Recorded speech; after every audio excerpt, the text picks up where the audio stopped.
Merhaba arkadaşlar, yepyeni haberlerle karşınızdayız. Elçin Sangu ve sevgilisi hakkında şok eden iddialar.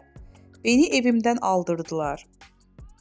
Sosyal medyada hesabından Sihirbaz Bayan adıyla gezi videoları çeken Ceren Yılmaz, Elçin Sangu ve sevgilisi Yunus Özdiken hakkında şok eden iddialarda bulundu.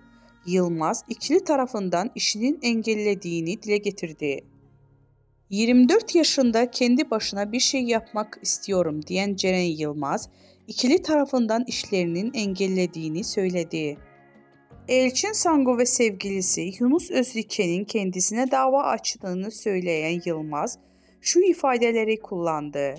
Görüntü davasıyla ilgili bana bir kağıt geldi. Türkiye'ye çağrılıyorum ifade verebilmem için. Benim bu insanların isimlerini vermemeyim için tehdit ediyorlar. İşlerime taş koyuyorlar. Elçin Sangu'nun sevgilisiyle iş yapan ve bunun Sangu'nun ününe güvendiği için yaptığını söyleyen Yılmaz, kendisine Sangu ve Özdiken tarafından açılan davanın savcılık dilekçesini de paylaştı.